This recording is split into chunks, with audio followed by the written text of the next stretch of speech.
بسم الله الرحمن الرحيم الرحمن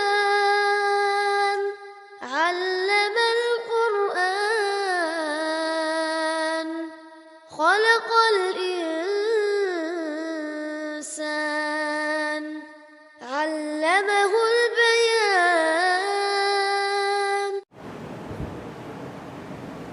السلام عليكم ورحمة الله وبركاته.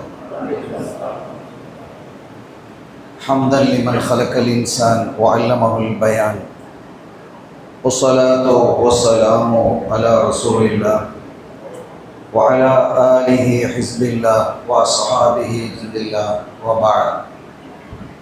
وقد قال الله تعالى في القرآن العظيم والفرقان المجيد: أعوذ بالله من الشيطان الرجيم، بسم الله الرحمن الرحيم، إن الدين عند الله الإسلام، قل إن كان آباؤكم وأبناؤكم وإخوانكم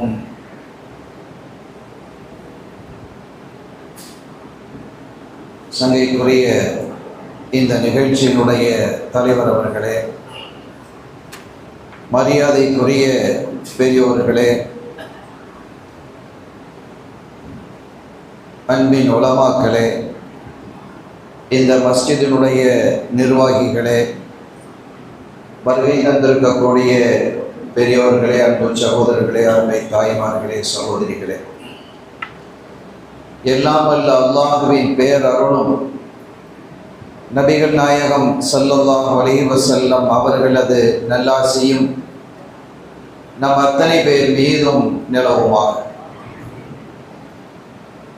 அல்லாஹும் அவரது ரசூலும் எந்தெந்த காரியங்களை எடுத்து நடக்க வேண்டும் என்று நமக்கு கட்டளையிட்டுள்ளார்களோ அவை அனைத்தையும் எடுத்து நடக்கவும், எவைகளை தவிர்த்து நடக்க வேண்டும் என்று உத்தரவு பிறப்பித்துள்ளார்களோ அவை அனைத்தையும் தவிர்த்து நடக்கவும் ஆரம்பமாக எனக்கும் உங்களுக்கும் நான் வசியத்து செய்து கொள்கிறேன். அல்லாஹ் தௌஃபீக் செய்வானாக. ஆமீன். சென்னை பெரம்பூர் ரஹ்மானியா ஜும்மா மஸ்ஜிதில் நடைபெறக்கூடிய இந்த மாபெரும் மீலாது விழா ஷரீஃப் நிகழ்ச்சிகளே கலந்து கொண்டு உரை நிகழ்த்தக்கூடிய பாக்கியம் கிடைத்தவை குறித்து வல்லவனாம் அல்லாஹ்விற்கு நெஞ்சம் நிறைந்த நன்றிகளை காணிக்கையாக்கி எனது வார்த்தைகளை தொடக்கம் செய்கிறேன். அல்ஹம்துலில்லாஹ் வஷ்ஷுக்ருலில்லாஹ். அருமையான பெருமக்களே, சங்கைக்குரிய இந்த நிகழ்வின் தலைவர் அவர்கள், நமது மாநில ஜமாத்துல் உலமா சபையினுடைய பொதுச் செயலாளர் அவர்கள் குறிப்பிட்டது போன்று நபிகளாரும் நபி தோழர்களும் என்ற தலைப்பின் கீழ் நான் உரை நிகழ்த்துவதற்கு பணிக்கப்பட்டிருக்கிறேன். உரையின் வழியாக சொல்லப்படக்கூடிய செய்திகளை நம் இதயத்தில் ஏற்று அதில் இருக்கக்கூடிய கருத்துக்களை புரிந்து கொண்டு எந்த வகையில் சஹாபிகள் இந்த மண்ணில் இயங்கினார்களோ செயல்பட்டார்களோ அந்த இயக்கத்தில் அந்த செயல்பாட்டில் சிறிதளவேனும் நம்முடைய வாழ்க்கையிலே கொண்டு வருவதற்கு நாம் முயற்சிப்போமாக. அல்லாஹ் அதற்கு தௌஃபீக் செய்வானாக. ஆமீன். அருமையான பெருமக்களே, எல்லாம் வல்ல ரப்புல் ஆலமீன் அல்லாஹ் ஜல்ல ஷானஹு வ தஆலா அவனுடைய திருமறையில்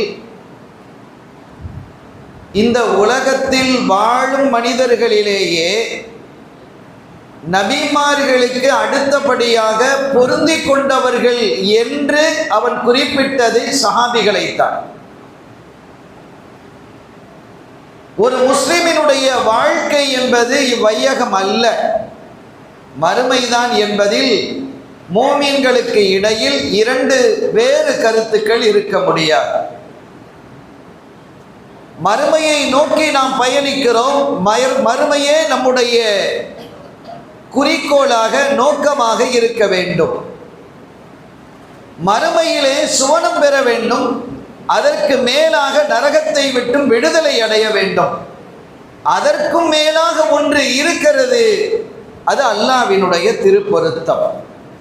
இந்த திருப்பொருத்தத்திற்கு மேல் எதுவும் இல்லை. நாளை சுவனலோகத்தில் நிலைகள் எப்படி இருக்கும் என்பது குறித்து கண்மணி நாயகம் ஸல்லல்லாஹு அலைஹி வஸல்லம் அவர்கள் விரிவாக பேசி இருக்கிறாங்க. ஒரு சஹாபி கேட்கிறாங்க, சுவனலோகத்திலே விவசாயம் செய்ய முடியுமா என்று கேட்கிறாங்க. பதில் சொல்றாங்க. நான் அதை சொன்ன தலைப்பு மாறிடும். சுவனலோகத்திலே குழந்தைகள் பெற முடியுமா, அதையும் பதில் சொல்லுகிறார்கள். சுவனலோகத்திலே கடை தெருவுகள் இருக்கிறதா, பதில் சொல்லுகிறார்கள். எல்லாவற்றுக்கும் பதில் சொன்ன ஸல்லல்லாஹு அலைஹி வஸல்லம் அவர்கள் ஒன்றை குறிப்பிட்டார்கள்.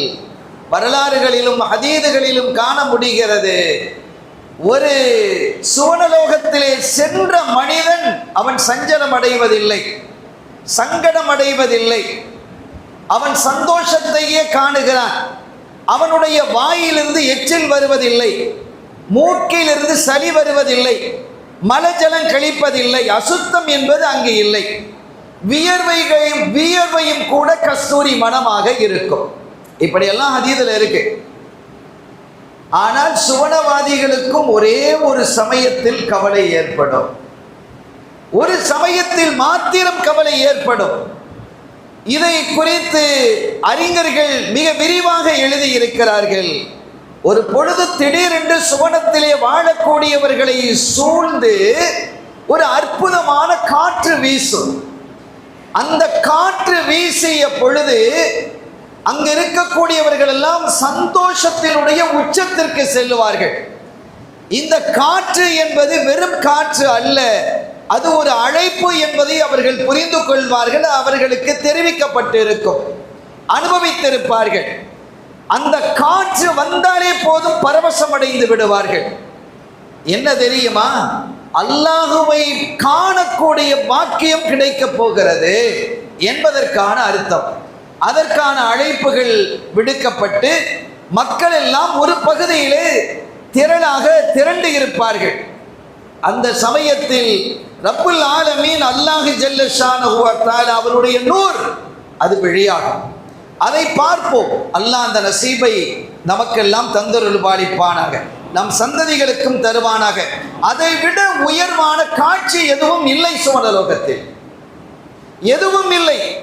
என்ன வேண்டும் என்று அல்லாஹ் கேட்பான். உங்களுக்கு என்ன வேண்டும் என்று கேட்பான். கேட்பதற்கு என்ன இருக்கிறது அங்கே? நாம் நினைத்ததை விட 1000 அல்ல, லட்சம் அல்ல, கோடி சுகத்தை அல்லாஹ் அங்கே வழங்கி இருக்கிறார். ஒரு வியாபாரம் செய்கிறோம் என்று வையுங்கள், நாம் புரிவதற்காக சொல்லுகிறேன்.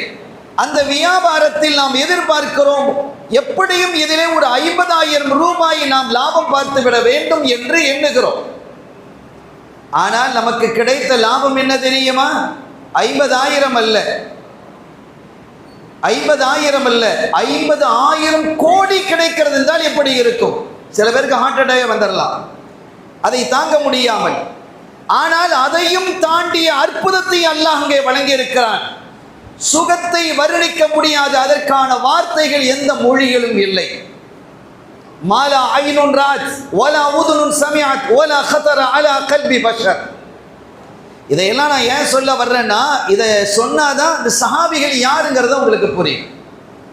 சஹாபிகள் யார் என்பதை புரிவதற்காக இதை நான் குறிப்பிடுகிறேன். சுவனத்தை எந்த கண்களாலும் பார்த்திட முடியாது, கற்பனை செய்துவிட முடியாது, வர்ணித்துவிட முடியாது. நீங்கள் உங்களுடைய கற்பனை சிறைக்குள்ளானதை கொண்டு வர முடியாது என்கிறார்கள் முஹம்மதுர் ரசூலுல்லாஹி ஸல்லல்லாஹு அலைஹி வஸல்லம். நீங்க எப்படிதான் கற்பனை பண்ணி பார்த்தாலும் முடியாதுங்கிறாங்க. அப்படிப்பட்ட அந்த சொர்க்கலோகத்திலே அவ்வளவு அழகு மிகுந்த சொர்க்கலோகம் கிடைக்கப்பட்டதற்கு பிறகு அல்லாஹ் கேட்கிறான், உனக்கு என்ன வேணும்னு கேட்கிறான்.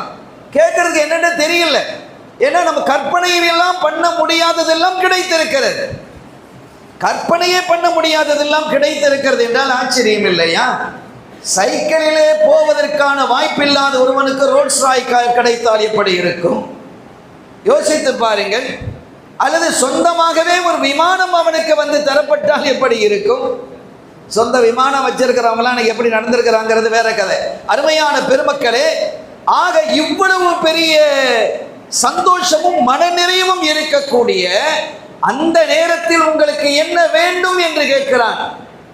ரப்பே, எங்களுக்கு என்ன வேணும்னு எங்களுக்கு கேட்கறது எங்களுக்கு தெரியல அப்படி. கடைசியாக நீங்கள் கேளுங்கள் என்று அவன் வற்புறுத்திய போது உன்னுடைய பொருத்தம் வேண்டும் என்று கேட்பார்கள். வேற எதுவும் கேட்க தெரியாது. உனது பொருத்தம் வேண்டும் என்று கேட்பார்கள். என் பொருத்தம் இருப்பதால் தான் நீங்கள் இங்கே இருக்கிறீர்கள் என்று அல்லாஹ் சொல்லுவான். அதற்கு மேல் எதுவும் கேட்க தெரியாது, கேட்கவும் முடியாது. ஆக சுபனலோகத்திலும் கூட மிக உயர்வான பாக்கியம் எது என்றால் இறை பொருத்தம் தான். நான் கவலை என்று சொன்னேன் இல்லையா? கொஞ்ச நேரத்தில் இறைவனுடைய காட்சி மறைந்த போது மக்கள் கவலை கொள்ளுவார்கள். காலமெல்லாம் அதை பார்த்து கொண்டிருக்க வேண்டும் என்று விரும்புவார்கள். அதை விட அழகு எதுவும் இல்லை, அவனை விட அழகு எதுவும் இல்லை. இன்னல்லாஹ ஜமாலுன் யுஹிப்புல் ஜமால், இன்னல்லாஹ ஜமீலுன் யுஹிப்புல் ஜமால். அல்லாஹ் மிக்க அழகானவன், அழகாக இருப்பதையும் அவன் விரும்புகிறான் என்றார்கள் நம் இதயவேந்தர் காத்தமுர் ரசூல் முஹம்மதுர் ரசூலுல்லாஹி ஸல்லல்லாஹு அலைஹி வஸல்லம் அவர்கள். அருமையான பெருமக்களே, சுவனலோகத்திலே மிக உன்னதமானதும் உயர்வானதும் என்பது இறை பொருத்தம் தான். அந்த பொருத்தத்தை நான் இந்த உலகத்திலேயே வழங்கினேன் என்று யாருக்கு சொல்கிறான்? ரலியல்லாஹு அன்ஹும், சஹாபிகளுக்கு நான் வழங்கிட்டேங்கிறான். எல்லா நபிமார்களுக்கும் சஹாபி இருந்தார்கள். ஆனால் ஸல்லல்லாஹு அலைஹி வஸல்லம் அவர்களுக்கு அல்லாஹ் வழங்கிய தோழர்களை போன்று எந்த நபிமார்களுக்கும் இல்லை. அவர்களுடைய செயல்பாடுகள், அவர்களுடைய போங்குகள், அவர்களுடைய பேச்சுக்கள் அத்தனையும் ஆச்சரியமானது, அதிசயமானது. இப்படியெல்லாம் இருக்க முடியுமா என்று எண்ண தோன்றும். அதனால் தான் ஆமினு கமா ஆமனன்னாஸ், நீங்கள் எப்படி ஈமான் கொள்ள வேண்டும் தெரியுமா? சஹாபிகள் ஈமான் கொண்டது மாதிரி ஈமான் கொள்ளுங்கள் என்கிறான் அல்லாஹ். தோழர்கள் ஈமான் கொண்டது மாதிரி ஈமான் கொள்ளுங்கள். அந்த ஈமான் எப்படி இருந்தது, அவர்கள் எப்படி ஸல்லல்லாஹு அலைஹி வஸல்லம் அவர்களோடு இருந்தார்கள் என்பதை சுட்டிக்காட்டும் உரைதான் இந்த சிறிய உரை. எனக்கான நேரமும் அளவிடப்பட்டிருக்கிறது. அல்ஹம்துலில்லாஹ்.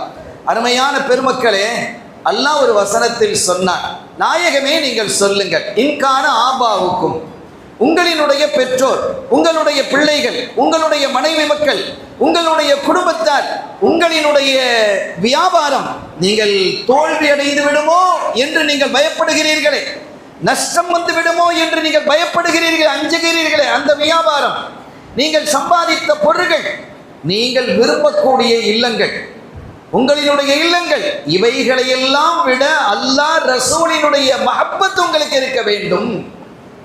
அதுதான் சரியானது. இதையெல்லாம் விட நீங்கள் அதை நேசியுங்கள்.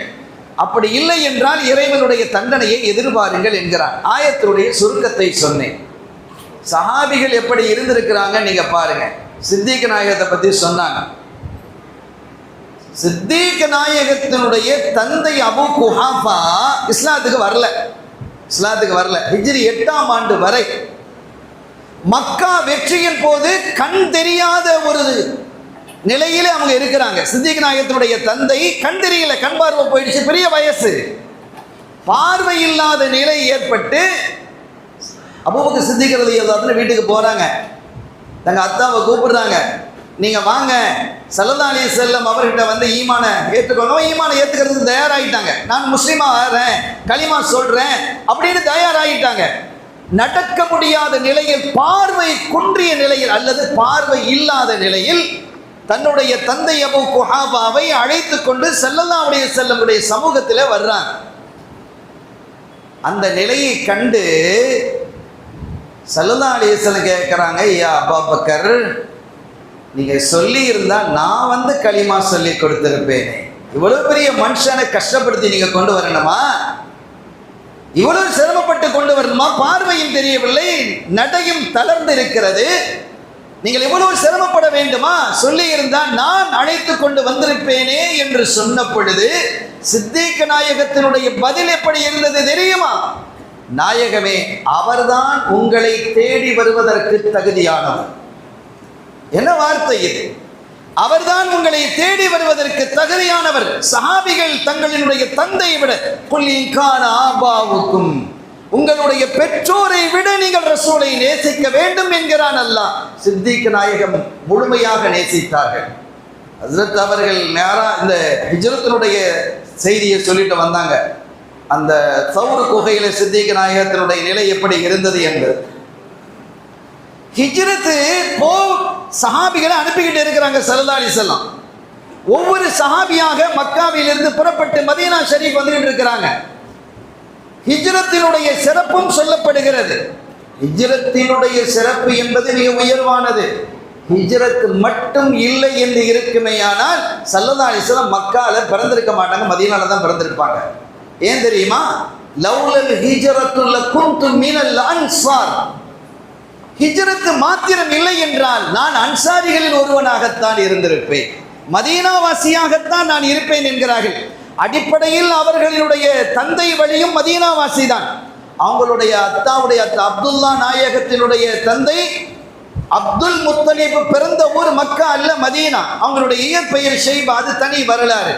அருமையான பெருமக்களே, நானும் மதீனாவிலேயே பிறந்திருப்பேன் என்கிறார்கள். லவ்லல் ஹிஜ்ரத்து லகுன்து மினல் அன்சார். புகாரியிலும் இந்த செய்தி இடம்பெறுகிறது. நான் அன்சாரியாக இருந்திருப்பேன். அப்ப ஹிஜ்ரத்தினுடைய தன்மை, ஹிஜ்ரத்தினுடைய அந்தஸ்து எவ்வளவு உயர்வானது என்பதை நாம் புரிந்து கொள்ள முடியும். சஹாபிகளிலேயே முஹாஜிர்களுக்கு தனி அந்தஸ்து உண்டு. இப்ப இதையெல்லாம் புரிந்து கொண்ட சித்திக் நாயகம் கேட்கிறாங்க, யார சொல்லலாம், நானும் ஹிஜ்ரத்து போகட்டுமா, புறப்பட்டு போகட்டுமா, மதீனா ஷரீஃபுக்கு போகட்டுமான்னு கேட்கிறாங்க. ஸல்லல்லாஹு அலைஹி வஸல்லம் பதில் எப்படி இருந்தது தெரியுமா? அபூபக்கர், அல்லாஹ்வினுடைய உத்தரவை நான் எதிர்பார்த்து கொண்டிருக்கிறேன். நானும் ஹிஜ்ரத்து போறதுக்கு, அவங்க ஹிஜ்ரத்து போறதுக்கு எதிர்பார்த்து கொண்டிருக்கிறேன். அப்போது என்னோடு நீங்கள் வருவீர்கள் என்று நான் நினைக்கிறேன். அந்த உத்தரவை அல்லாஹ் தருவான் என்று நான் கருதுகிறேன் என்றார்கள்.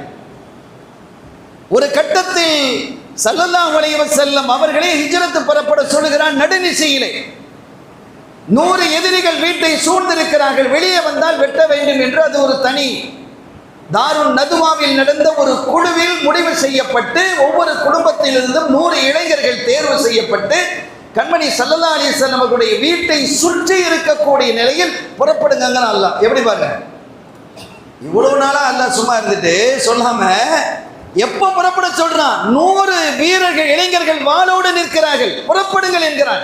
தன்னுடைய வலிமையை, தன்னுடைய ஆற்றலையும், தன்னுடைய குதிரத்தையும் வெளிப்படுத்துவதற்கு தன் ஹபீபை வெளியில போங்க. வெளியில வந்தாங்க, யாரும் பார்க்கல, மண்ணள்ளி போட்டாங்க. அவங்களுடைய கண்களை மறைத்தது, எல்லாருடைய தலைகளில் மண் இருந்தது என்று ஹதீது வரலாறுகள்லாம் நிறைவாக பார்க்க முடிகிறது.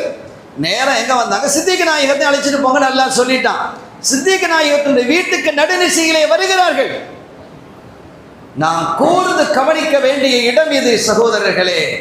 சித்திக் நாயகத்தினுடைய இல்லத்திற்கு வந்து கதவிலே தட்டுவதற்காக கையை வைத்த போது கதவு திறந்து கொள்கிறது. சித்திக் நாயகம் நின்றுகிட்டே இருக்கிறான். எப்படி நான் வருவேன் என்று உங்களுக்கு தெரியுமா அபூபக்கர்? நீங்க நின்றுட்டே இருக்கிறீங்க, இங்க எப்படி நின்றுகிட்டு இருக்கிறீங்க? என்ன எதிர்பார்த்தா? ஆம் நாயகமே, உங்களை எதிர்பார்த்து. நான் இப்போது இந்த நேரத்தில் வருவேன் என்று உங்களுக்கு எப்படி தெரியும்? எப்படி தெரியும் என்று கேட்டபோது, சில நாட்களுக்கு முன்பாக சொன்னீர்களே நாயகமே, அல்லாஹ்வினுடைய உத்தரவை நான் எதிர்பார்த்து கொண்டிருக்கிறேன், அந்த உத்தரவு வந்தால் என்னோடு நீங்கள் ஹிஜ்ரத் வருவீர்கள் என்று சொன்னதிலிருந்து நான் தூங்கவில்லை. உங்களை வாசலில் காக்க வைத்து விடக் கூடாது என்பதற்காக இந்த கதவின் அடியிலேயே நிற்கிறேன் என்றார்கள். என்ன ஆச்சரியமானது இது! அவ்வளவு அற்புதமானது. ஆக ஒரு தந்தையையே கூட அந்த நிலையில் அழைத்து வந்தவர்கள் சையதுனா அபூபக்கர் சித்திக் ரலியல்லாஹு தஆலா அன்ஹு என்பது. பத்ர் களத்திலே யுத்தம் கடுமையாக நடந்து கொண்டிருக்கும் பொழுது ஒருவர் மாத்திரம் எதிரிகளிலே ஒருவர் சுழன்று சுழன்று முஸ்லிம்களை தாக்குவதற்காக முன் வருகிறார். அப்படி முன் வரக்கூடிய நேரத்தில் ஒரு சஹாபி முன்னுக்கு போய் நிற்கிறாங்க. வா பார்க்கலாம் அப்படி நின்றதும் அந்த எதிரி அந்த இடத்தை விட நகண்டு போயிட்டார். அவர் எங்கு போகிறார் என்பதை பார்த்து இந்த சஹாபி அங்க போய் நிக்கிறாங்க. வாங்க பார்க்கலாம். அங்க அவர் என்ன வா அப்படின்னு சவடால் விட்டு நிக்கிற மாதிரி நிக்கிறார். இந்த சஹாபி போய் நிக்கிறாங்க வாங்க அப்படின்றதும் அவர் நாண்டு போறார். இந்த செய்தி இன்னொரு விதமாக சொல்லப்பட்டிருக்கிறார். ஒரு அந்த எதிரி வேகமாக தாக்கி கொண்டிருக்கும் பொழுது ஒரு கட்டத்தில் இந்த சஹாபி முன்னுக்கு வருகிறார், அந்த எதிரி நகண்டு போகிறார், அல்லது இந்த சஹாபி நகண்டு போகிறார். இப்படி எல்லாம் ரெண்டு கருத்தும் இருக்கிறது. இந்த சஹாபி என்ன செஞ்சிட்டாங்க, நகண்டு போயிட்டாங்க. நகண்டு போனதற்கு பிறகு வேறு இடத்திலே சண்டையிட்டுக் கொண்டிருக்கும் பொழுது அவர் வருகிறார், என்னோடு பொருதிப்பார், என்னோடு சண்டையிடு என்று அவர் வருகிறார். இந்த சஹாபி அகல்றாங்க. 3 முறை அப்படி அகன்றதற்கு பிறகு 4வது முறை என்ன கோழையாக ஆகிவிட்டீரா முகமதோடு சேர்ந்ததும் என்று சொன்னதும், அதற்கு பிறகு பொறுமை காக்க முடியாமல் தன்னுடைய வாளை உருவி அந்த சவால் விட்டு அந்த எதிரியினுடைய தலையை வீழ்த்துகிறார் இந்த சஹாபி. இந்த தகவல் ஸல்லல்லாஹு அலைஹி வஸல்லம் அவர்களிடத்தில் சொல்லப்பட்டது. யார் இந்த சஹாபி? அபூ உபைதா ஆமிர் இப்னுல் ஜர்ராஹ் ரலியல்லாஹு தஆலா. ஸல்லல்லாஹு அலைஹி வஸல்லம் செய்தியை சொன்னது அவங்க சொன்னாங்க, அபூ உபைதா அவர் தன்னுடைய தந்தையை வெட்டவில்லை. நின்று வந்து முன்னால் வந்து என்னை வெட்டு வெட்டு வெட்டுன்னு நின்றுகிட்டு இருந்ததெல்லாம் அவங்க அத்தா தான். ஒரு அத்தாவுக்கு செய்ய வேண்டிய மரியாதை கண்ணியம் என்ன என்பதால் சற்று விலகி விலகி சென்றார்கள். வேறு யாராவது தாக்கட்டும், என் கையால் இந்த பிரச்சனை வரக்கூடாது என்று கருதிய அபூ உபைதா ஆமிர் ரலியல்லாஹு தஆலா அவர்கள் ஒரு கட்டத்தில் ஸல்லல்லாஹு அலைஹி வஸல்லம் அவர்களை இழுத்தும் அவர் பேசிய போது பொறுக்க முடியாமல் தன்னுடைய தந்தையை வெட்டிய பொழுது இதை ஸல்லல்லாஹு அலைஹி வஸல்லம் எப்படி சொல்றாங்க, அபூ உபைதா தன் தந்தையை வெட்டவில்லை, ஷிர்க்கை வெட்டினார் என்று குறிப்பிட்டார்கள். முடியுமா நம்மால்? சஹாபிகள் மாத்திரமே இந்த பெருமைக்கு சொந்தக்காரர்கள். நம் எல்லோருக்கும் தெரியும்,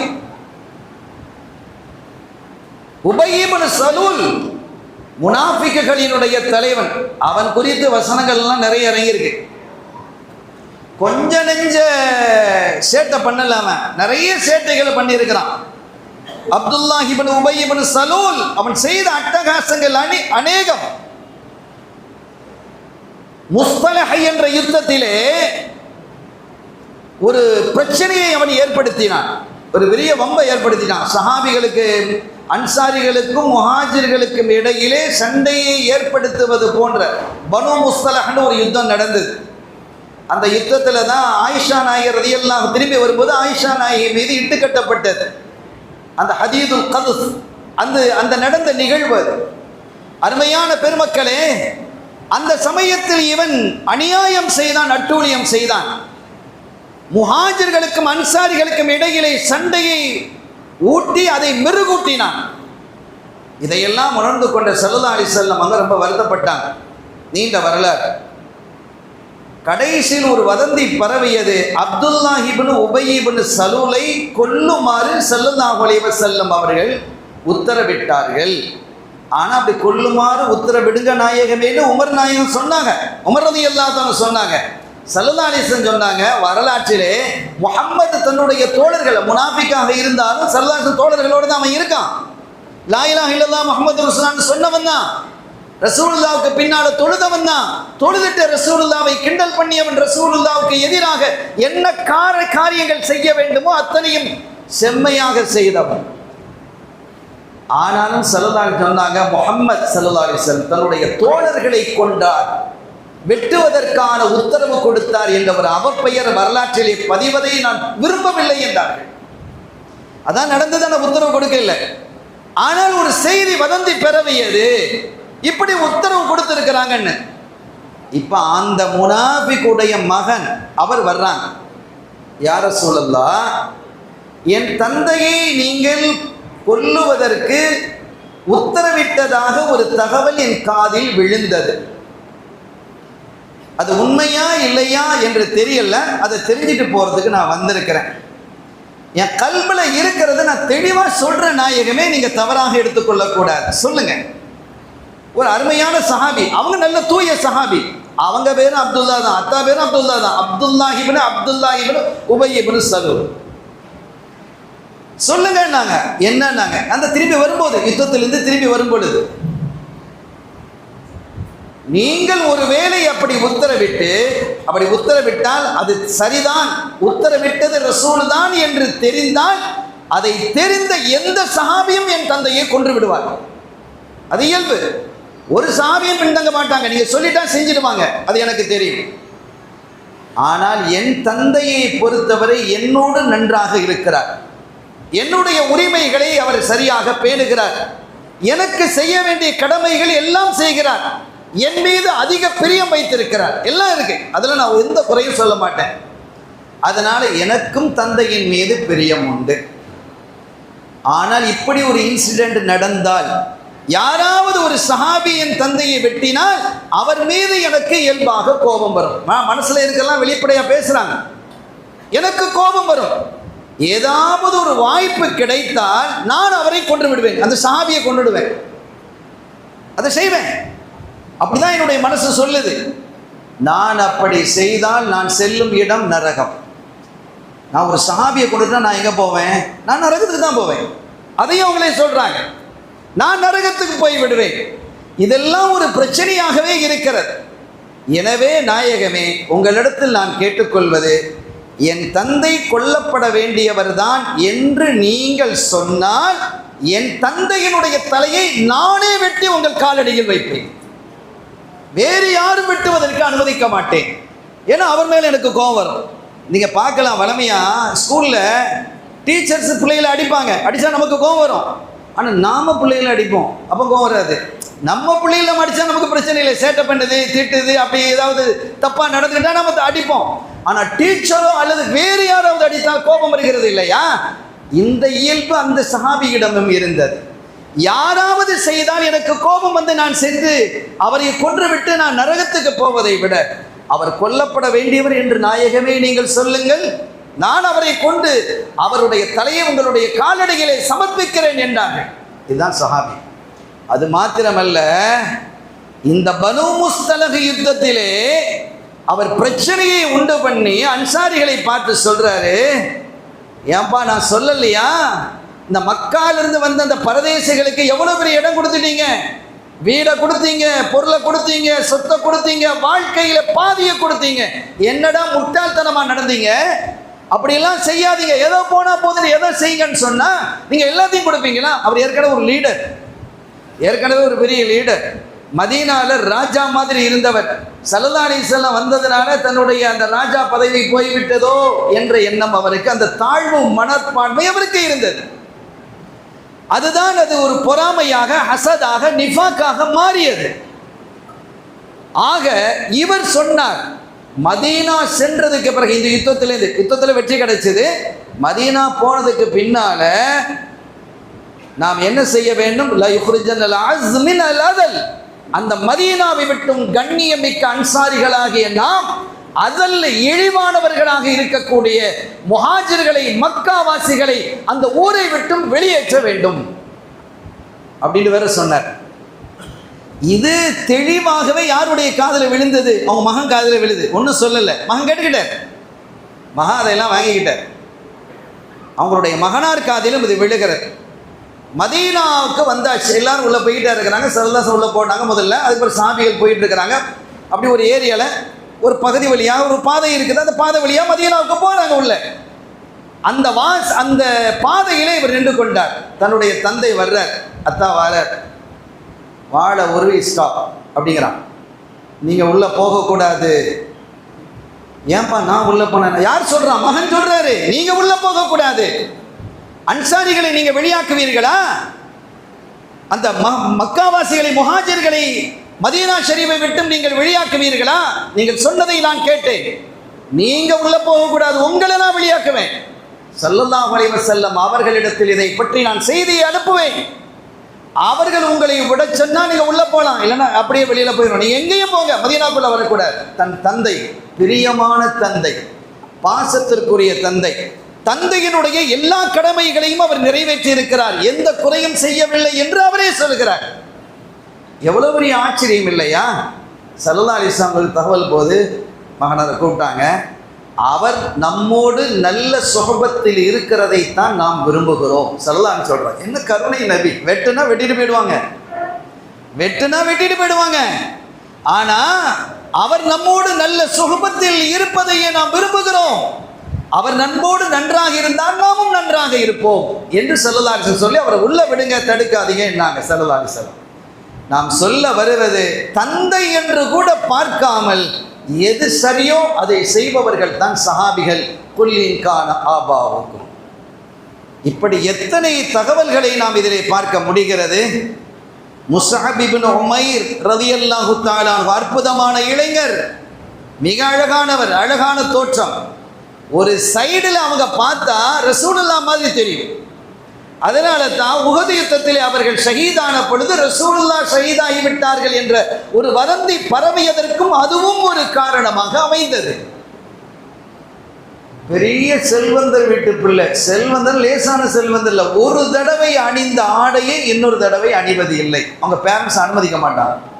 தன் பிள்ளை அப்படி வச்சிருக்கணும். ஒரு தடவை ட்ரெஸ்ஸை யூஸ் பண்ணிட்டாங்களா, 2 நாளைக்கு போட்டாங்களா, 3 நாளைக்கு போட்டாங்களா, முடிஞ்சது, தூக்கி தூர வீசு அல்லது யாருக்காவது கொடு.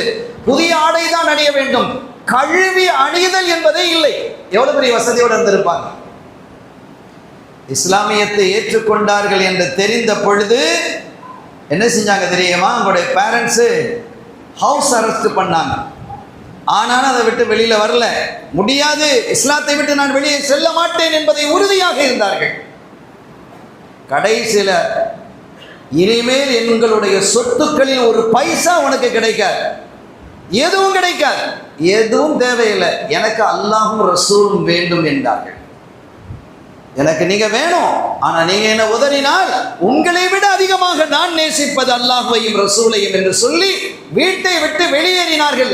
பழைய துண்டுகளை, கிழிந்த ஆடைகளை உடுத்துக்கொண்டு. எவ்வளவு பெரிய செல்வந்தர்! தன்னுடைய தந்தையை நினைத்து பார்க்கவில்லை, தாயை நினைத்து பார்க்கவில்லை, நினைத்து பார்ப்பவர்கள் தான். கண்மணி நாயகத்திற்கு மேலாக யாரையும் அவர்களால் நினைத்து பார்க்க முடியாமல் வாழ்ந்த பெருமக்கள் தான் சஹாபிகள். அவர்கள் உஹது யுத்தத்திலே ஷஹீதான பொழுது அவர்களுக்கான கஃனாடை எப்படி இருந்தது தெரியுமா? காலை மூடினால் தலை தெரிகிறது, தலையில இழுத்து மூடினால் கால் தெரிகிறது. கண்மணி ஸல்லல்லாஹு அலைஹி வஸல்லம் கண்களில் இருந்து கண்ணீர் வடிந்தது. எவ்வளவு செல்ல செழிப்போடு வாழ்ந்தவர், செல்லமாக வாழ்ந்தவர், செல்வமாக வாழ்ந்தவர். நாளொரு மேனியும் பொழுதொரு வண்ணமாக திகழ்ந்தவர், வடிவமாக திகழ்ந்தவர், அழகாக திகழ்ந்தவர். ஒவ்வொரு நாளும் புதிய புதிய ஆடையை உடுத்துக் கொண்டு அவருக்கு கவனிடுவதற்கு துண்டு இல்லை. குல்லின்கான ஆபாவுக்கும். உங்களுடைய பெற்றோரை விட அல்லாஹ் ரசூலை நீங்கள் நேசிக்க வேண்டும். துல் பிஜாதைன் ரலியல்லாஹு தஆலா ஒரு இளைஞர் என்று சொல்லலாம். ஒரு 13, 14 அல்லது 15 வயது. ஸல்லல்லாஹு அலைஹி வஸல்லம் அவர்கள் தோழர்களோடு வருகிறார்கள். மதீனா ஷரீஃபினுடைய வெளிப்பகுதி. அவர்கள் ஒரு பகுதிக்கு செல்ல வேண்டும் என்று விரும்புகிறார்கள். இந்த இளைஞர் பார்க்கிறார். அவங்களுக்கு தெரியுது, வீட்டுக்குள்ள இருந்து பார்க்குறாங்க, ரசூலுல்லாஹ் 2 பாதை 2-3 பாதை அப்படி பிரியுது, எந்த பாதையில் போனால் சரியா இருக்கும் அப்படின்னு யோசிச்சுட்டு இருக்கிறாங்க. இந்த ஏரியாவில் உள்ளவர் என்பதால் எந்த பாதையில் செல்ல வேண்டும் என்பது இந்த இளைஞருக்கு தெரியும். அவர் வீட்டை விட்டு வெளியில போக போறாரு. வெளியில போய் அப்ப அவங்களுடைய சாட்சா அங்க இருக்கிறாரு. எங்கடா போற நீ? இல்ல ரசூலுல்லாஹ் வந்திருக்கிறாங்க, அவங்களுக்கு நான் வழிகாட்ட போறேன். அவங்க தடமாறட்டும், நீ வழியெல்லாம் ஒன்றும் காட்ட வேண்டிய அவசியம் இல்லை, நீங்க ஏறி நீ அங்கெல்லாம் போகக்கூடாது. இல்லை நான் போவேன். அவர் ரசூலுல்லாஹ்வை கடுமையாக எதிர்க்கக்கூடிய ஒரு எதிரி அவருடைய சாட்சா. இந்த துல் பிஜாதைன் என்று சொல்லக்கூடிய இந்த தோழருக்கு, இந்த இளைஞருக்கு தந்தை இல்லை, தந்தை விட்டு சென்ற பொருளும் இல்லை, சொத்தும் இல்லை. சாட்சா வசதியோடு இருக்கிறார். இவர் உடுத்திருக்கக்கூடிய உடை அவருடையது, அவர் சாப்பிட்றது சாட்சாவுடையது, அவர் இருக்கிற உறைவிடம் சாட்சாவுடையது, எல்லாம் அவருடையது. அப்ப அவர் சொன்னாரு, நீ போய் தான் ஆகணுமா? போய் தான் ஆகணும், நான் போவேன். நீ திங்கிறதுலாம் நான் தர்றது, நீ உடுத்திருக்கிறது நான் தர்றது, நீ இருக்கிறது நான் தர்றது. நீ போகணும்னா அப்படியே நீ போயிடணும், வெளியில வரக்கூடாது, இந்த ட்ரெஸ்ஸையும் கலத்தி வச்சுட்டு போ அப்படிங்கிற. இது என்னுடையது. கொஞ்சமும் யோசிக்கவில்லை. கிழிஞ்ச சாக்கு 2 இருந்தது, அல்லது போர்வை பிஜாத், துல் பிஜாதின், அதை 2ஆக கிழித்தார். ஒன்றை உடுத்தார், ஆடையை கலைந்தாரு, மேல ஒரு துண்டை போட்டுக்கிட்டு போயிட்டார். ஸல்லல்லாஹு போயிட்டார். குல்லின்கான ஆபாவுக்கும், உங்களுடைய பெற்றோரை விட நீங்கள் ரசூலை நேசிக்க வேண்டும் என்கிறான் அல்லாஹ். சொல்லுங்கள் நாயகமே என்கிறார். போயிட்டாங்க. அப்படி போனதின் காரணத்தினால் ஏற்பட்டதனுடைய சிறப்பு என்ன தெரியுமா? யாரெல்லாம் தன்னுடைய பெற்றோரை விட ஸல்லல்லாஹு அலைஹி வஸல்லம் அல்லாஹ்வையும் ரசூலையும் நேசித்து அந்த வாக்கியத்தை பெற்றார்களோ அவர்களுக்கென்று ஒரு தனி சிறப்பை அல்லாஹ் கொடுத்தான். ஒவ்வொருவருடைய வாழ்வின் இறுதி பகுதியிலும் தனி அந்தஸ்தை அவர்கள் அடைந்தார்கள் என்பது தனி வரலாறு. நான் அதை விரிக்க முடியாது. ஆனால் இதை நான் இந்த உதாரணத்துக்கு இந்த ஒன்றை மட்டும் சொல்றேன். இவங்க அப்துல்லாஹ் இப்னு மஸ்ஊத் ரலியல்லாஹு தஆலா அவங்க குறிப்பிடுறாங்க, தபூக் யுத்தத்திற்கு நாங்கள் போயிருந்தோம். தபூக்குக்கு போயிருக்கிறோம். எல்லாரும் கூடாரம் விட்டு தங்கி இருக்கிறோம். ஒரு இரவினுடைய நடுநிசி எனக்கு தூக்கம் வரல. சாபிகள் தூங்கிட்டு இருக்கிறாங்க, அது தொழுறவங்க தொழுதுக்கிட்டு ஓதுறவங்க ஓதிக்கிட்டு இருக்கிறாங்க அவங்க கூடாரத்தில். எனக்கு அப்படியே ஒரு உளட்டலாக இருந்தது. கூடாரத்தை விட்டு வெளியிலே செல்ல வேண்டும் என்று ஒரு உந்துதல், இதயத்தில் ஒரு தள்ளுதல். நான் கூடாரத்தை விட்டு வெளியில் வந்து அப்படியே ஒரு காலார் அப்படி பார்க்குறேன். தூக்கத்தை தூரத்தில் ஒரு வெளிச்சம் தெரிகிறது. என்ன வெளிச்சம் அது என்று நான் தேடி வந்த போது நான் திகைத்து போனேன். ஒரு குழி, ஒரு கபரு தோண்டப்பட்டிருக்கிறது. அதற்கு பக்கத்திலே ஒரு ஜனாசா இருக்கிறது. 2 பேர் மேலே நிற்கிறாங்க. அவங்க யாரும் இல்லை, அபூபக்கர் சித்திக் ரலியல்லாஹு அன்ஹு அவர்களும் உமர் ரலியல்லாஹு அன்ஹு. கொஞ்சம் கூர்ந்து பார்க்கிறேன், கபருக்குள்ளும் ஒரு ஆள் நிற்கிறார்கள். முஹம்மதுர் ரசூலுல்லாஹி ஸல்லல்லாஹு அலைஹி வஸல்லம்.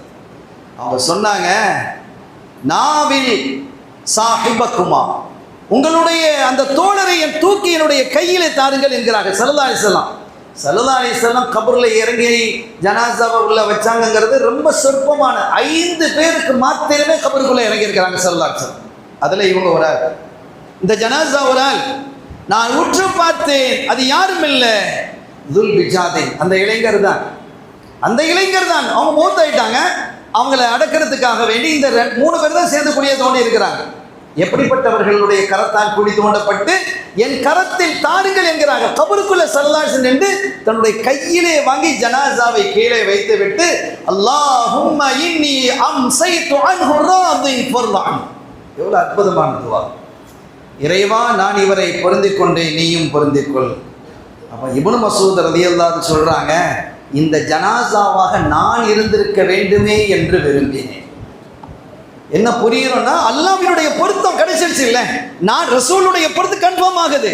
நான் பொருந்திக் கொண்டேன் ரப்பே, நீயும் இவரை பொருந்திக்கொள் என்று குறிப்பிடுகிறார்கள் என்றால் எவ்வளவு பெரிய ஆச்சரியம், எவ்வளவு பெரிய அந்தஸ்தை ஸல்லல்லாஹு அலைஹி வஸல்லம் அவர்களுக்கு கொடுக்குறாங்க அப்படிங்கிறத பாருங்க. ஹஸரத் சொன்ன மாதிரி இதெல்லாம் தான் எல்லா சஹாபிகளுக்கும் செய்ய வேண்டியதை நான் செய்கிறேன். இல்லா அபூபக்கருக்கு மாத்திரம் பாக்கி இருக்கிறது, ஆகிரத்தில் அதை நான் செய்வேன் என்றார்கள். கண்மணியாம் பொன்மணி முஹம்மதுர் ரசூலுல்லாஹி ஸல்லல்லாஹு அலைஹி வஸல்லம். குல்லின் கான ஆபாவுக்கும், உங்களுடைய பெற்றோரை விட நீங்கள் எல்லாரையும் ரசூலையும் அல்லாஹ்வையும் ரசூலையும் நேசிக்கணும். சஅத் இப்னு அபி வக்காஸ் ரலியல்லாஹு தஆலா ஒரு அற்புதமான சஹாபி. முதலாவதாக இஸ்லாத்தில் வாளை உருவி எதிரிகளை தாக்கிய ஒரு சஹாபி, அல்லது முதலாவதாக அம்பு எய்த ஒரு சஹாபி. எதிரிகளை முதலாவது அடிச்சது அவங்க தான். வேகமான ஆள், ரொம்ப திடகாத்திரமா இருப்பாங்க, ரொம்ப பார்க்கறதுக்கு ரொம்ப அற்புதமாக இருப்பாங்க, ரொம்ப தைரியமான ஆள். ஆனா அவங்களுக்கு ஒரு பேர் உண்டு, அம்மா பிள்ளை. அவர்களுக்கு மக்காவிலே எல்லாருக்கும் தெரியும், அம்மாண்டா அம்மா தான், உயிரை விட்டுருவார். அம்மாண்டா இங்க எத்தனையோ அம்மாக்கள் இருந்தாங்க, ஆனா அந்த அம்மா இருக்குங்க. இப்போ அம்மாக்களும் போய் அப்பாக்களும் போய் அண்ணன்லாம் வந்துட்டாங்க. இப்போ உயிரை விடுறதுக்கு எந்த காரணமும் இல்லாமல் உயிர் விடுவதற்கு உயிரை வாங்குறதுக்கு அண்ணன் வந்திருக்கிறாரு. நம்ம மக்கள் அதுக்கு தயாரா இருக்கிறாங்க. எவ்வளவு அசிங்கம், எவ்வளவு கேவலம் அது! அருமையானவர்களே, அம்மா என்றால் அவருக்கு அப்படி ஒரு உயர். அம்மாவுக்காக வேண்டி எதையும் சாதிப்பார்கள், எதையும் வழங்குவார்கள், உயிரையும் கொடுப்பார்கள். சஅத் இப்னு அபி வக்காஸ் ரலியல்லாஹு அன்ஹு. அது அம்மாவும் பிள்ளை மேல ரொம்ப பாசம். என் பிள்ளைண்டா பிள்ளை தான். இப்படி ஒரு பிள்ளை மக்காவிலேயே இல்லைன்னு சொல்லுவான். என் பிள்ளை மாதிரி பாசம் காட்டக்கூடிய யாராவது இருக்கிறாங்களா அப்படின்னு கேட்பாங்க. யாரு? அந்த அம்மா. சஅத் இப்னு அபி வக்காஸ் ரலியல்லாஹு அன்ஹு அம்மா கேட்குறாங்க, என் பிள்ளை மாதிரி யாராவது இருக்கிறாங்களா? எந்த பிள்ளை இப்படி இருக்க முடியாது. உண்மையிலே அப்படி இல்லை. அம்மாண்ட உடனே ஓடிடுவார். அம்மா கூப்பிடுறாங்க, என்ன நிலையில இருந்தாலும் ஓட்டம் தான். அவ்வளவு பிரியமாக இருந்தாங்க. கண்மணி நாயகம் ஸல்லல்லாஹு அலைஹி வஸல்லம் அவர்களினுடைய அந்த தாவா, அந்த அழைப்பு அவர்களை ஈர்த்தது. அவர்களுடைய கல்புக்குள்ளால் ஈமான் என்ற நூர் நுழைந்தது. அம்மாவுக்கு தெரிஞ்சது. அம்மா கேட்டாங்க, என்னப்பா உன்னுடைய பேச்சு மூச்சு நடவடிக்கை எல்லாம் வித்தியாசமா இருக்கே? இல்லை, எப்பவும் போல உங்களை மேல அன்பா தான் பிரியமா தான் இருக்கிறேன், அதெல்லாம் இருக்கு, ஆனாலும் ஏதோ ஒரு வித்தியாசம் தெரியுதே, என்ன? இல்லம்மா நான் எப்போ போல தானே இருக்கேன், எப்பவும் போல என்னோட பிரியமாக இருக்கிறாய். நான் இப்போது தெளிவாக கேட்கிறேன், அந்த முஹம்மது ஸல்லல்லாஹு அலைஹி வஸல்லம் அவர்களோடு உன்னுடைய நட்பை நீ ஏற்படுத்தி கொண்டாயா? அவரை ஈமான் கொண்டிருக்கிறாயா? நம்முடைய ஆபாக்கள் வணங்கி வந்த இந்த சிலை வணக்கங்களை எல்லாம் நீ துறந்து விட்டாயா? ஆமாம். கூடாது. இப்போது நீ முடிவு செய், நான் வேண்டுமா அந்த முஹம்மது ஸல்லல்லாஹு அலைஹி வஸல்லம் வேண்டுமா? எப்படி இருக்கும் பாருங்க, எவ்வளவு பெரிய கடினமான ஒரு கேள்வி இல்லையா? நானா அவரா? முடிவு செய். அம்மா நீங்க ஒரு தடவை ஸல்லல்லாஹு அலைஹி வஸல்லம் மஜ்லிஸ்க்கு வாங்க, நான் கூட்டிட்டு போறேன். அப்போ மறைமுகமாகத்தான் அந்த தீனர் ஸல்லல்லாஹு அலைஹி வஸல்லம் தாருல் அர்கமில் இருந்து மக்களுக்கு போதிச்சுட்டு இருக்காங்க. ஒரு முறை நான் உங்களை கூட்டி செல்கிறேன், அங்க நீங்க வாங்க, வந்து பாருங்க, அவங்க என்ன சொல்றாங்கிறத கேளுங்க, அதற்கு பிறகு நீங்க முடிவெடுங்க. ஒரு முறை நீங்க வாங்க, அதெல்லாம் வரணும்னு அவசியம் இல்லை. எனக்கு தெரியும், நான் எந்த வழியில் வந்தேனோ அந்த வழியில் தான் நான் இருப்பேன், நீயும் இருக்கணும். என்ன மீறி நீ செயல்படக்கூடாது. இல்லைம்மா உங்களை மீறிலாம் நான் ஒன்று செயல்படலை, அவங்க தாய்க்கு செய்ய வேண்டிய கடமைகளை குறித்து நிறைய பேசுகிறாங்க. முஹம்மது ரசூலுல்லாஹி ஸல்லல்லாஹு அலைஹி வஸல்லம் தாய்க்கு செய்ய வேண்டிய கடமைகள் உலகத்தில் யாருமே சொல்லாதது அவங்க தானே சொன்னாங்க. அல் ஜன்னத்து தஹத அக்தாமில் உம்மஹாத், சொர்க்கத்தை எங்கப்பா நீ தேடிக்கொண்டிருக்கிறாய்? உன் தாயினுடைய காலடியில் தேடு என்றார்கள். உங்க அம்மாவுடைய காலடியில் தேடுகிறாங்க ஸல்லல்லாஹு அலைஹி வஸல்லம். உலகத்தில் எந்த தலைவராக சொல்லியிருப்பாரா? சொர்க்கத்தை எங்க கொண்டு வந்து வச்சாங்க? அம்மாவோட காலுக்கு கீழே கொண்டு வந்து வைக்கிறாங்க. அப்படியெல்லாம் சொன்னவர்கள் அவர்கள். இந்த இதெல்லாம் என்கிட்ட பேசாத, நீ அதை விட்டு வெளியில வா, நானா அவரா என்பது முடிவு செய். அப்படி இல்லை என்றால் லா அகுல் வலா அஷ்ரப் வலா அனாம், நான் சாப்பிட மாட்டேன், குடிக்க மாட்டேன், தூங்க மாட்டேன், உண்ணாவிரதம் இருப்பேன். உண்ணாவிரதம்னா ஒரிஜினல் உண்ணாவிரதம். எத்தனை உண்ணாவிரதங்களை நாம பார்த்துருக்கிறோம். உண்ணாவிரதம் நடந்துகிட்டு இருக்கும் போதே அந்த உண்ணாவிரத பந்தலுக்கு பின்னால ஜூஸ் ரெடி ஆகிட்டு இருக்கும். அவர் கடைசியா ஜூஸை குடித்து உண்ணாவிரதத்தை முடிக்கிறாராம். அப்படின்னா எத்தனையோ தடவை அவர் முடிச்சுட்டாரு. டெய்லி காலையில மாலை எல்லாம் நடந்துட்டு தான் இருக்கும் உண்ணாவிரதம். இதுக்கு பேர் உண்ணாவிரதம். அப்படி இல்லை கொஞ்ச நேரத்தில் ஒரு மயக்கமாகி அப்படியே படுக்கிறாராம். அது வேற போட்டோ, மயக்கமாகி படுத்து கிடக்கிற மாதிரி தலைவர் மயக்கமாயிட்டாரு அப்படின்னு. எந்த வேலைக்கெல்லாம் நம்ம பார்த்துருக்கிறோம். ஆனால் அந்த உண்ணாவிரதம் அல்ல, உண்ணாவிரதம் தான் அது. அந்த தாய் உண்ணாவிரதம் இருந்தார்கள். ஒரு செய்தியில் நான் வெயிலில் போய் அமர்வேன். வெயில்னா மக்கத்து வெயில்லாம் எப்படி இருக்கும், அரபகத்து வெயில் எப்படின்னு தெரியும் தானே, அப்படி இருக்கும். நான் தலைவார மாட்டேன். அங்கே கோபத்தை வெளிப்படுத்துறதுக்கு அந்த அரபு பெண்கள் என்ன செய்வாங்கன்னா தலைவிரி கோலமாக இருப்பாங்க. தலை சீவுறது இல்லை, தலை முடிச்சு போடுறது இல்லை, முடிய அப்படி பரத்தி போட்டுருவாங்க. இதையெல்லாம் செய்து வெயிலிலே போய் அமர்ந்திருக்கிறேன். இவங்க ரொம்ப கெஞ்சுறாங்க, அம்மா வாங்க நீங்கள் சாப்பிடுங்க குடிங்க, என்னால் பொறுக்க முடியலம்மா. முடியல, நீ அதை விட்டுட்டு வெளியில வா, எனக்கு நீ அதை சார்ந்திருப்பதை பொறுக்க முடியவில்லை என்று மகனுக்கும் தாய்க்கும் இடையிலே வாக்குவாதம் நடந்து கொண்டு இருக்கிறது. ஒரு கட்டத்தில் அந்த தாய் அசைய மாட்டேன்ட்டாங்க. அப்போ சொன்னாங்க, அம்மா நீங்கள் அது இன்னொன்று சொன்னாங்க, இப்படிலாம் இருந்து நான் செத்து போவேன், நான் செத்து போயிட்டா உன்னை மக்கள் எப்படி கூப்பிடுவாங்க தெரியுமா? யா காத்தில உம்மா, அட உம்மாவை கொன்றவனே, தாயை கொன்றவனேன்னு உன்னை அழைப்பாங்க. அப்படிலாம் சொல்றாங்க. அப்படி ஒரு அவப்பெயர் உனக்கு வரும். யா காத்தில உம்மா, தாயை கொன்றவனே என்று ஒரு அவப்பெயர் உனக்கு வரும். பரவாயில்லையா என்றெல்லாம் கேட்டதற்கு பிறகு சையதுனா சஅத் இப்னு அபீ வக்காஸ் நாயகம் சொன்னாங்க, யா உம்மி, அம்மா எனக்கு ரொம்ப பிரியம், நீங்கள் பசியோடு இருக்கிறத தாகத்தோடு இருக்கிறத என்னால் பொறுக்க முடியல, நீங்கள் தூங்குங்க, சாப்பிடுங்க. இதனுடைய உண்மை தன்மை என்ன என்பதை நீங்கள் ஒரு கட்டத்தில் விளங்கிக் கொள்வீர்கள். ஆகவே நீங்கள் சாப்பிடுங்க. நீங்கள் சாப்பிட இல்லை முடியாது, இப்படி தான் நான் இருப்பேன் அப்படின்னு அவங்க அடம் பிடிக்கிறாங்க. அப்படியா? இதுக்கு மேலே எனக்கு ஒரே ஒரு வழி தான் இருக்கு. என்ன வழி? யா உம்மா கானத் லக்கி மிஅத்த நஃப்ஸின், உங்களுக்கு 100 உயிர்களை ரப்பு தந்து, உங்களுக்கு 100 உயிர், ஒரு உயிர் இல்லை 100 உயிர் இருக்கு. உலகத்திலேயே ஒரு மனிதன் அனுபவிக்கக்கூடிய வேதனைகளில் உச்சகட்டம் எது? உயிர் போறது. கையில் அடிபட்டுன்னு வச்சுக்கோங்க, உயிர் போற மாதிரி இருக்குன்னு சொல்றோமா இல்லையா? அதான் இயல்பு. திடீர்னு தலையில் அடி, அப்பா உயிர் போற மாதிரி இருந்தது அப்படின்னு நம்ம பேசுகிறோம். என்ன புரிகிறோம் இதிலிருந்து? இந்த வார்த்தை பொய்யானது அல்ல, சரியானது தான்.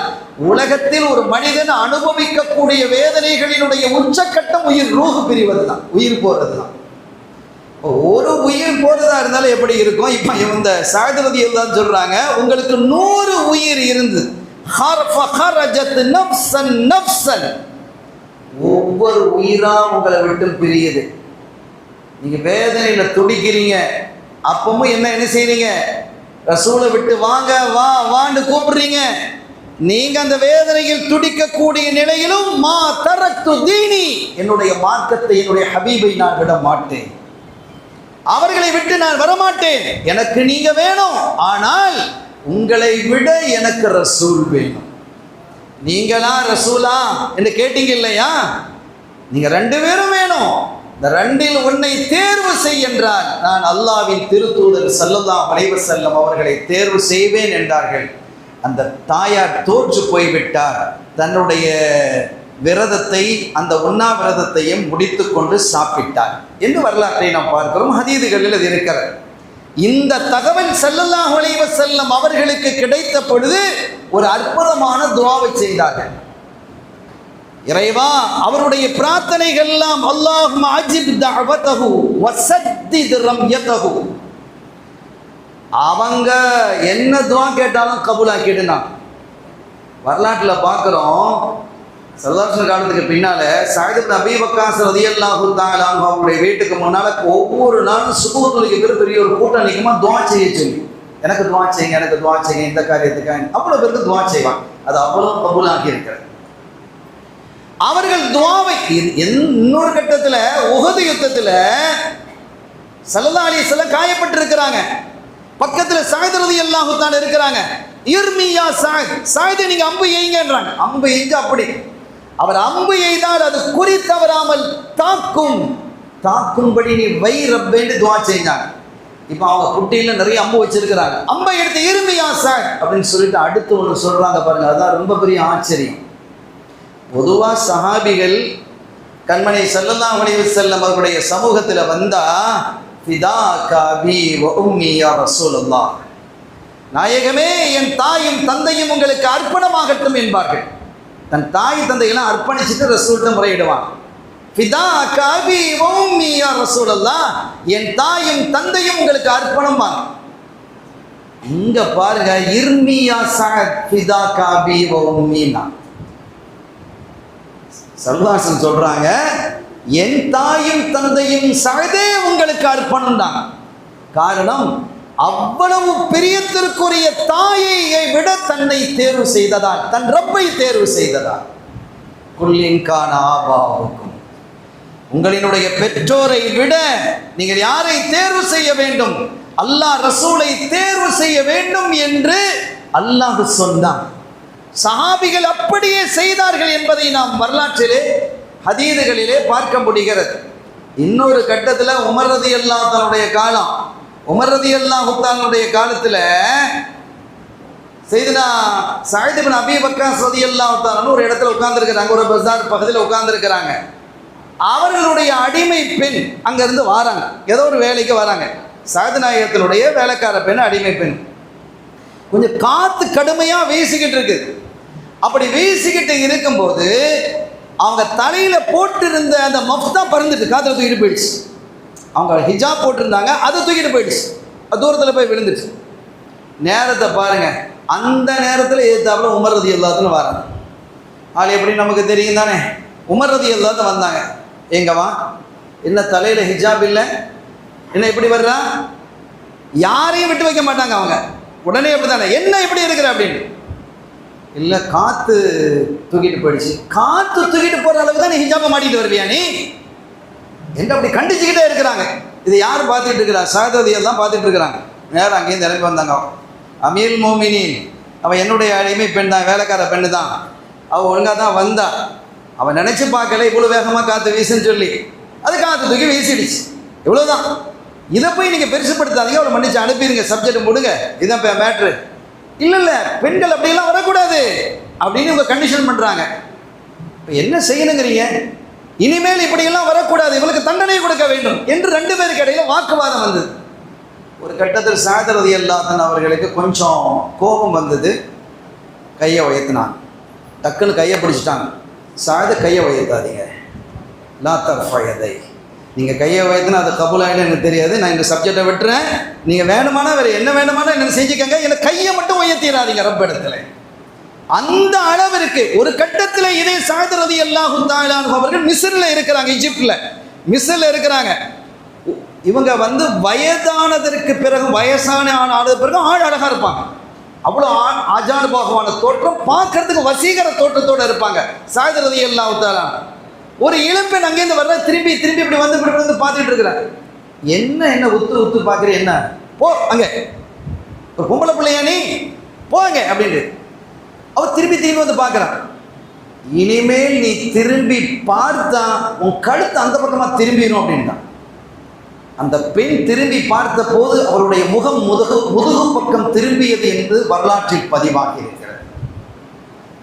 அந்த அளவிற்கு எல்லாம் வல்ல ரப்புல் ஆலமீன் அல்லாஹ் ஜல்ல ஷானஹு வ தஆலா கண்மணி ஸல்லல்லாஹு அலைஹி வஸல்லம் அவர்களுடைய வேண்டுதலை ஏற்றுக்கொண்டு சஅத் ரலியல்லாஹு தஆலா அவர்களுக்கு உயர்வான இடத்தை வழங்கினான் என்பதை இந்த தகவல்களின் மூலமாக நாம் பார்க்கிறோம்.